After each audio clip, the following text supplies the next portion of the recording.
Halo, perkenalkan nama saya Karissa Farel dari kelas 10 IPS 1, absen 06. Di video kali ini saya akan menjelaskan contoh peristiwa sejarah yang menggunakan konsep berpikir diakronik dan sinkronik. Contoh peristiwa sejarah yang menggunakan konsep berpikir diakronik adalah peristiwa menjelang pembacaan teks proklamasi kemerdekaan Indonesia. Micu terjadinya peristiwa ini adalah pada saat Amerika menjatuhkan bom atom pertama di Hiroshima, Jepang pada tanggal 6 Agustus 1945. Kemudian pada tanggal 7 Agustus 1945 dibubarkanlah BPUPKI dan dibentuknya PPKI. Pada tanggal 9 Agustus, Amerika menjatuhkan bom atom kedua di kota Nagasaki, Jepang. Di hari yang sama, Jenderal Terauchi memanggil Soekarno, Muhammad Hatta, dan Rajiman Weddiodiningrat ke Dalat, Vietnam. Pada tanggal 12 Agustus 1945, Soekarno dan kawan-kawan pergi ke Dalat, Vietnam untuk bertemu dengan Marsekal Terauchi yang menegaskan bahwa Jepang akan menyerahkan kemerdekaan kepada bangsa Indonesia. Namun, ia ingin pembacaan proklamasi dilakukan pada tanggal 24 Agustus 1945. Setelahnya, pada tanggal 14 Agustus 1945, Soekarno dan kawan-kawan kembali ke Indonesia. Sultan Syahrir mendesak Soekarno dan Muhammad Hatta agar segera memproklamasikan kemerdekaan Indonesia karena menganggap pertemuan di Dalat hanyalah tipu muslihat Jepang. Pada tanggal 15 Agustus 1945, Jepang menyerah tanpa syarat kepada sekutu. Lalu terjadilah kekosongan kekuasaan di Indonesia. Golongan muda mendesak pembacaan proklamasi paling lambat tanggal 16 Agustus 1945. Namun Soekarno menolak karena ia ingin meminta pendapat para anggota PPKI. Pada tanggal 16 Agustus 1945, dini hari, Soekarno dan Muhammad Hatta diculik oleh golongan muda ke Rengas Dengklok, Karawang, dan dipaksa untuk memproklamasikan kemerdekaan Indonesia melalui radio.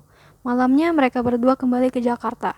Di hari yang sama, hingga tanggal 17 Agustus 1945, dari malam hingga pagi, Soekarno dan Muhammad Hatta bersama golongan muda dan tua membahas perumusan naskah proklamasi kemerdekaan Indonesia di rumah Laksamana Baeda.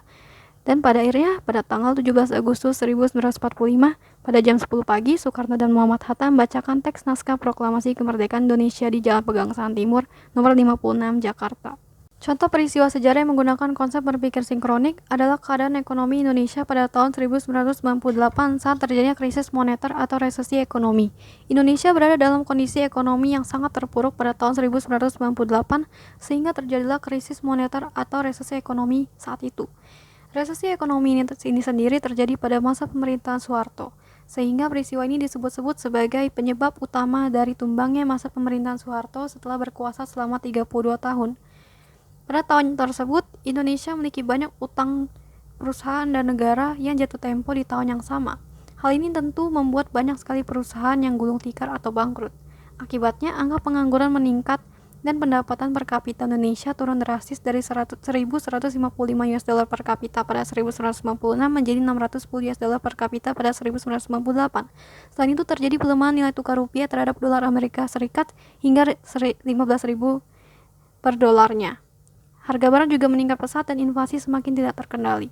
Resesi 1998 berlangsung sampai adanya perjanjian Indonesia dengan IMF pada bulan Juni 1998 yang berada di bawah pimpinan B.J. Habibie. Perjanjian keempat tersebut menghasilkan adanya tanda pemulihan ekonomi dalam waktu beberapa bulan. Terbukti nilai tukar rupiah mulai kembali menguat pada bulan Oktober 1998 dan inflasi membaik secara drastis. Hal ini membuat saham-saham di Bursa Efek Indonesia mulai bangkit dan ekspor non-migas hidup kembali menjelang akhir tahun. Hari Minggu nenek ke rumah, si nenek suka bicara belak-belakan. Mari kita belajar sejarah karena sejarah itu menyenangkan. Makasih karena sudah menonton.